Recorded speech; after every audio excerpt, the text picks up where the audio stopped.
Kia ora everyone, been grocery shopping lately, how was it? And if you filled your car up with gas on the way home, how much of your weekly income was left?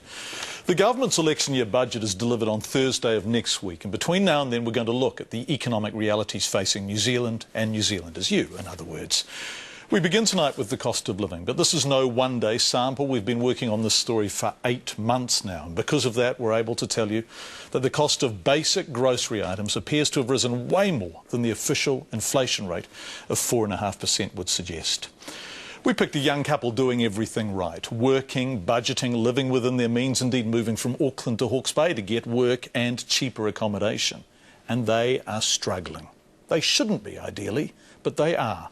Lachlan Forsyth goes shopping for some pre-budget reality. To go shopping with Rohani Alexander is to witness an exercise in frugality. Bananas, kiwi fruit, cauliflower, saw beet, mushrooms. Actually, that one's cheaper. No wipes on special, not really. Don't know why we're in this aisle, because we never buy any confectionery or chips. We've been visiting the Alexander family for 8 months now, and there's no doubt things are getting harder and harder. It's not great. We're definitely noticing things like petrol. This car used to cost $60-something to fill up. Now it's $80 or $90-something, which is huge. Our insurance is going up, our other utilities are going up, our power's going up, everything. So it's a bit sad that groceries sort of are last on the list of bills, so you kind of have to get what you can get with whatever's left over, if there's anything left over. On October the 1st, GST increased to 15%. John Key was adamant his tax cuts would ease any pain. Overall, it's delivered a better result, I believe, for all New Zealanders. No one's worse off, and the vast bulk of people are better off. Families like the Alexanders got around $11 a week in tax cuts. Inflation, petrol increases, insurance hikes on top of GST have gobbled that up. Remember what John Key said? No one's worse off. No one is worse off. Really? We were expecting really big demand. I have to say it's exceeded my expectations. In February, hundreds of people queued for free food in Waitakere, West Auckland. It's pretty bad out there, mate. I'll tell you, when you come down here, it opens your eyes. Anyone on a benefit actually has a lifestyle choice, and if one was to budget properly, one can pay one's bills. It's been a long old trouble, so and I'm looking for some... I think I sort of have a mental budget in my head where if I can get a meal's worth of meat for $5, that's sort of what I'm looking at, $5 or $6. Rohani's husband Richard has a full-time job, and the Alexanders receive benefits to supplement that income. Even so, it's still tough. We definitely struggle. I mean, things like working for families helps, and we get an accommodation supplement as well, and without those I think we would be really in the deep end, but it could always be more, you know. You shouldn't feel like you have to really think so hard about what you're going to eat in the next week. It shouldn't be that hard. I just realised I've got to get some yoghurt. Yogurt's kind of a luxury. Here's a snapshot of the Alexanders' grocery bill. We've used the same basic items each time we shopped with them over the past 8 months. Before the GST rise, their bill came to $123.30. A few weeks after the rise in October, it was $132.03. In November, it had increased to $140.93. By March, those same items were over $150. Before dipping back under to $148.50 a few weeks later. The difference between that first shop and the last shop, 20.4%. Noodles. For the Alexanders, it's not just a matter of cutting back. They even moved cities to try and make their money go further. We've made a lot of cuts compared to, you know, the lifestyle we were used to. You know, we had no children and a 6-figure joint income. We've gone to one child with a really low income, single income. I know, you had pears for your lunch yesterday.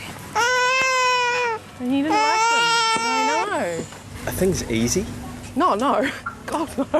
Absolutely not. Like, you have to think about where every single dollar's going, and you might buy a cup of coffee and think, what have I just done myself out of there? Or take a trip in the car and think, how much petrol am I using? Turn the air conditioning off and, you know, make sure there's not so much stuff in the boot, and just every little bit, and does this light really need to be on, and are we really that cold? Should we just get a blanket instead of turning the heater on? And so, it's not easy because you have to think about every single thing that you do. Good.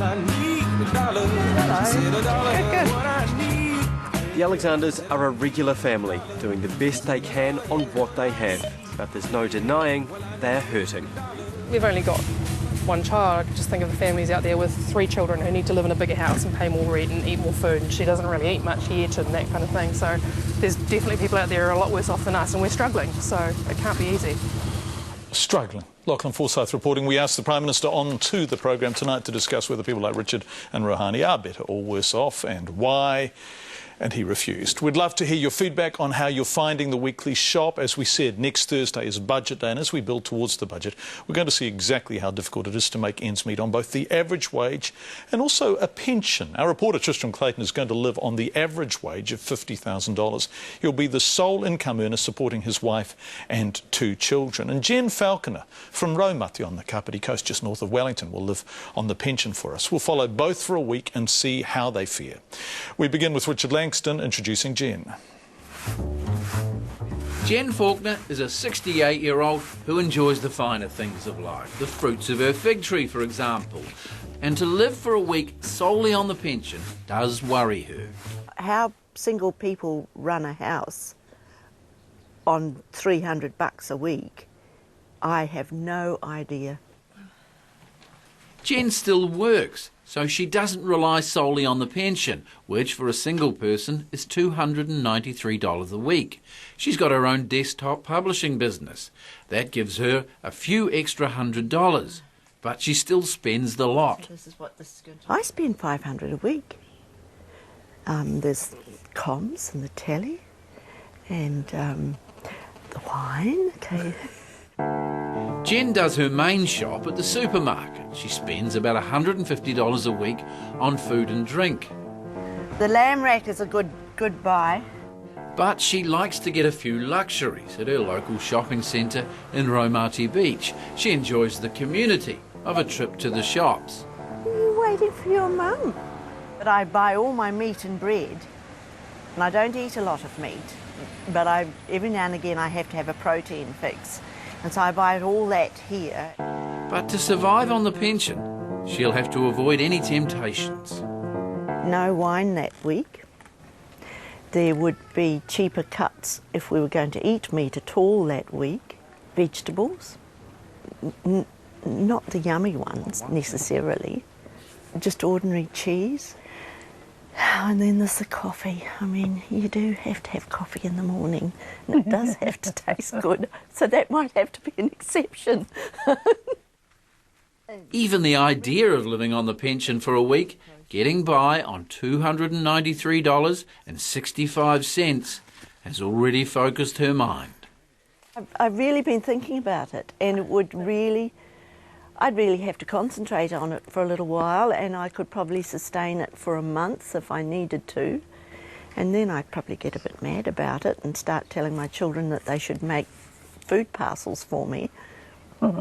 We'll be interested to see how you go. So am I. It mightn't work. But, we'll give it a go. I think that it's a good lesson for me to learn, and I might be a little bit more prudent afterwards.